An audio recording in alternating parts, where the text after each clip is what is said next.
Hey everyone, this is a video for all the 5 or 6 people out there still using the sequential turbo setup on their 2Js. I just want to go over a problem that I experienced recently and thought it might provide some sort of insight for some people. So I thought it was a problem where if I was on the motorway and I would put my foot down, it'd change down into second and it'd be revving, but it would just feel like the engine was fighting itself. There was just, it felt like the power was there, but it just wasn't getting through.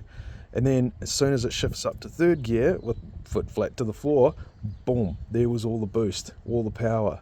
So it had me thinking that there was a problem with second gear.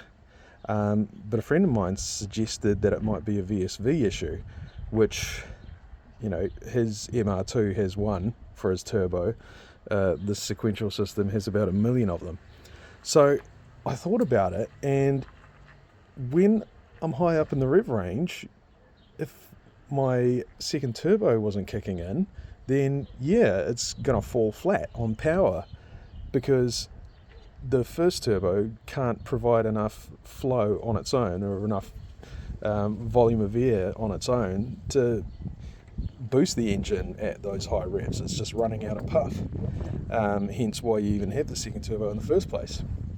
So if the second turbo wasn't kicking in, that'd explain that behavior, because when it's chopping up into third gear, it's getting down in the rev range again where that turbo starts working.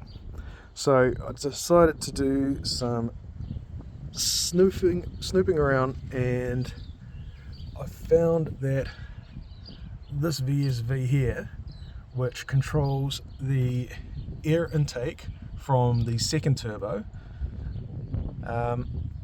that didn't appear to be working. So I unplugged this, applied 12 volts across there, and nothing, no ticking, no sparking. Got out the amp meter, my multimeter, put it into continuity, and no beeping. I tested it on this VSV here and another one over here, and when I applied 12 volts, getting a ticking sound, a bit of a spark. Applied continuity, getting a beep, so I could tell this one was dead. So this valve wasn't opening up to allow boost in from the second turbo into the inlet. So I got that part today.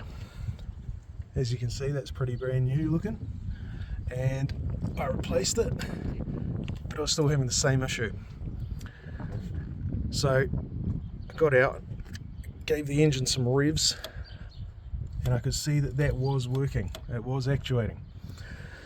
And I was scratching my head until I looked down in here, because if you're not familiar with the system, there's also another one of these on the exhaust outlet side of the second turbo.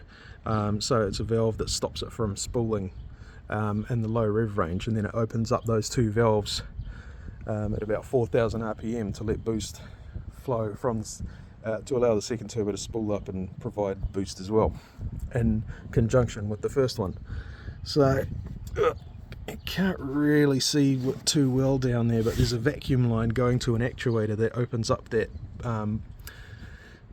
the exhaust valve, and I noticed it had a bit of a crack in it, and so I pulled out a hose and found this just completely cracked open. So there was no way that this was holding any vacuum.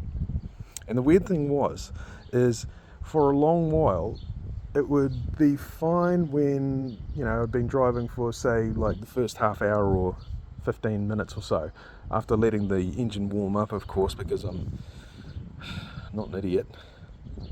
It would work, but then 45 minutes of driving, I'd be experiencing that issue. So my guess is that this was in such a state that when it was cold, it was closing enough to hold vacuum, but as soon as it would heat up, it would open up, and no more turbo number 2. So replace that VSV, and there she goes. I now have 2 turbos again. So if you have issues with your second turbo not spooling up, it might be an idea to check your VSVs, see if you can apply 12 volts to them and they actuate. Also check vacuum lines, because these get old and hard. This car's 25 years old now. You're bound to have a few lines like that that might be cracked. So check those out as well, and hopefully this helps somebody. Good luck.